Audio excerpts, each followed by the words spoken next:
Hi there, this is Deb from Deb's Corner Canada. Welcome, and hopefully everyone is having a great day today. And if you're not, I'm really glad you're here. So I wanted to go over the next topic. So my next topic here is 10 cheating narcissist games. There's many more, of course, but I'm going to go over 10.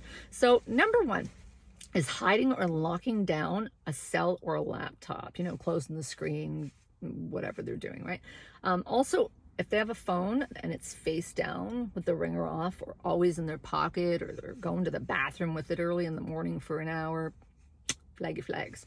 Number two, having the exact duplicate cell phone. So they're not only going to have their cell phone with the case that they have, they're going to have a duplicate one, same cell phone, same case. Why are they going to do that? Well, in case there's a mix-up, right? Or you ask to use their phone, or you notice another phone. They don't want any of those things going down, right? So it's always in case the main supply actually wants to use the phone, and they'll switch it out pretty quick if they have to. But typically they'll leave the one that looks exactly the same somewhere else, right? So number three, they will delete apps, dating apps, hookup apps, nightmare apps. So they'll delete these apps just before they get home, and then when they're leaving, they re-add the apps. So a good way to kind of check on this or look into this is really to check deleted apps. So you can just, YouTube how to check deleted apps on a whatever, right? So, that might get you some answers. So number four, they're going to share accounts, bank accounts. They're going to share email accounts. They're going to share cell phone plans. That's a big one. Cell phone plans that usually the hidden dirty supply is paying for, by the way, that they're lying to. And even streaming accounts, even like your Netflix and your whatever, they're going to give people your codes to get into them. So check on that too, and you can see who's signed into your stuff like that. So just check into that. So number five, they will hide or divert any bills or any statements that you might see. They do not want this happening whatsoever. So either these bills, the secret bills and statements, they're going to go to their work, or they might go to a dirty hidden side supply, or a very diehard monkey that they've given the spiel to this monkey that you're such a whatever and blah, blah, blah, and they can't have a moment's peace. They will play those games to hide things, right? So number six, they will also share access to publicly known social media accounts. So say, this person and that's their name and them and everybody knows them as that, they will actually give access to hidden toxic supply to those accounts. And I'm talking specifically messenger accounts. They're messenger accounts. Why, I don't know why they do that, but they will. And these people are they're talking about drug deals and sex and crazy things in there, and it will blow your mind if you ever see it. So number six, they will also so continuing down here at number six, so if they're actually caught out, so if you actually somehow see it logged in, and you see whatever their chats or whatever, what they're going to say if they're caught out here is they do not know these people, and they're going to be vehement. They're going to be angry. And once they get angry, that's also a flag, by the way. Thou protest too much kind of a thing, right? So if they're caught out, they're going to explain to you, and I know this sounds crazy, but they will sell it, that they're hackers. They've been hacked.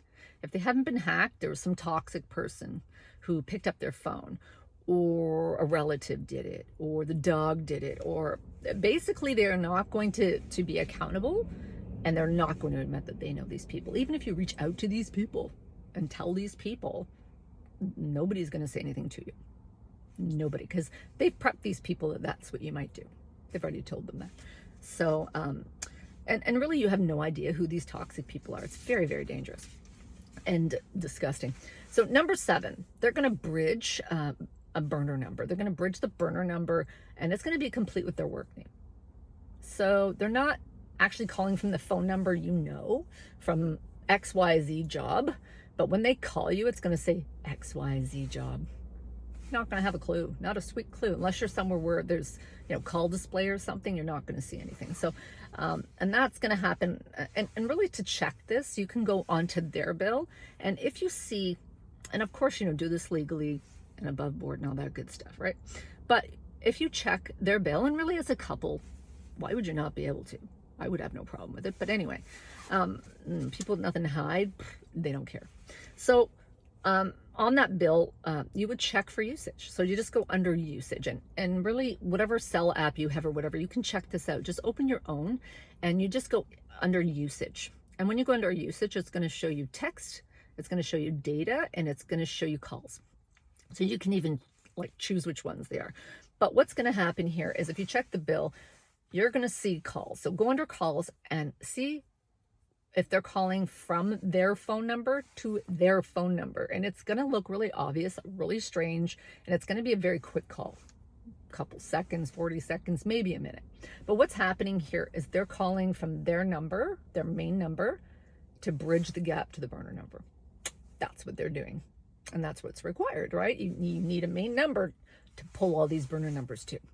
And so they're going to do that. So if you check their bill, you should be able to ascertain if you see them calling themselves. If they're calling themselves, that is a wild flag. So a tip 2 here too, if you can't access their cell, like their cell records, if you can't access them, first of all, that's a massive flag.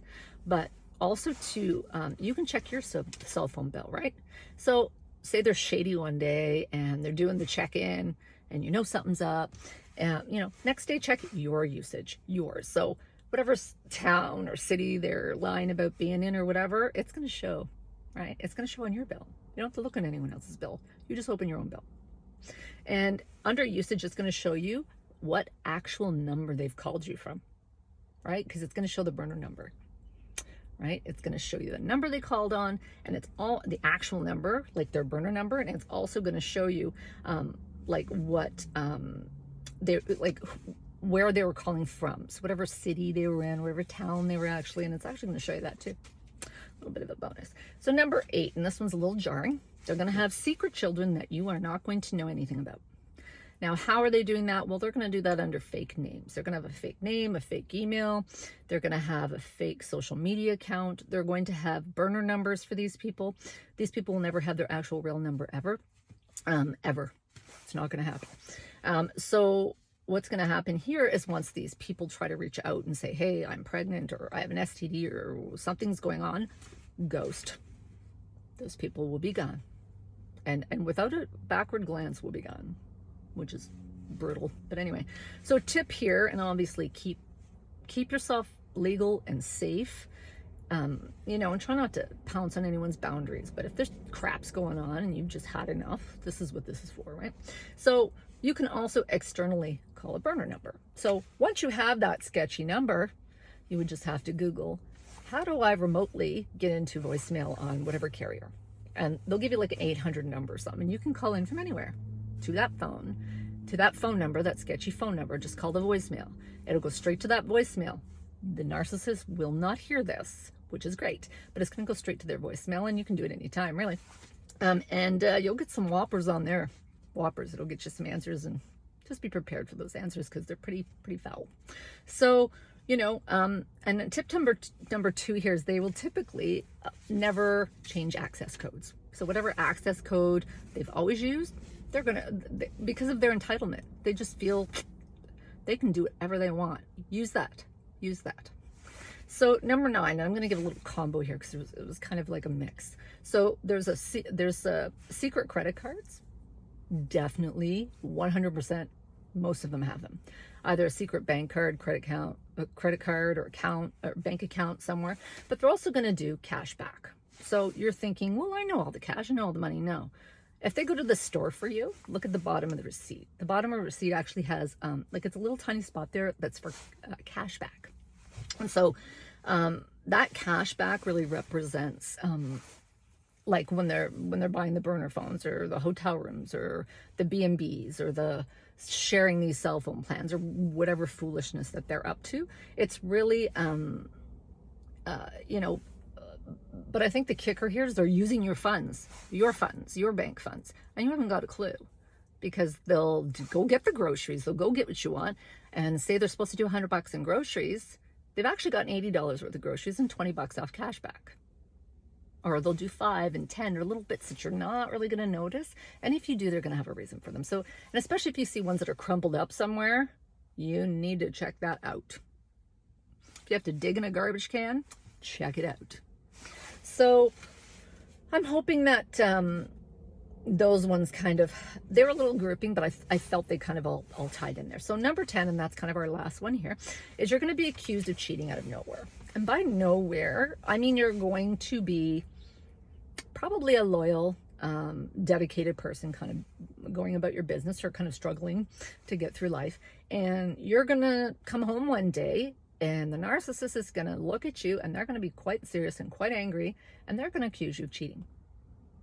You're late because, I don't know, you were sleeping with your boss. So there's always going to be these strange accusations out of nowhere that are just going to leave you stunned. They're going to leave you going, what? Like, where's this coming from? And the first thing that, unfortunately, the other person is going to do is defend. And I always tell people, don't jade. Don't justify, don't argue, don't defend, and, don't give them excuses. Don't explain. That's the E there.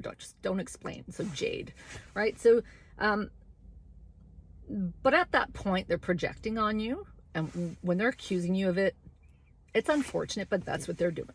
And they're not doing it a week ago or a month ago or a year ago. They've done it yesterday, or they've done it this morning, or they plan on doing it tonight, or they just did it before you got home. So once those accusations start, you need to kind of hear those alarm bells and just kind of perk up a bit and pay attention as to why, especially if you're not doing anything and they never have proof, because there is no proof. So they'll just accuse you out of the blue, and you don't jade. Just don't jade.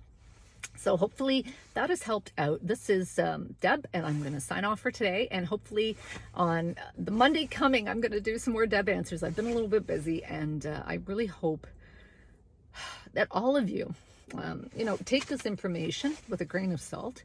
And I do realize it gets so frustrating for people, and a lot of people ask these questions. So this is kind of why I've done this one.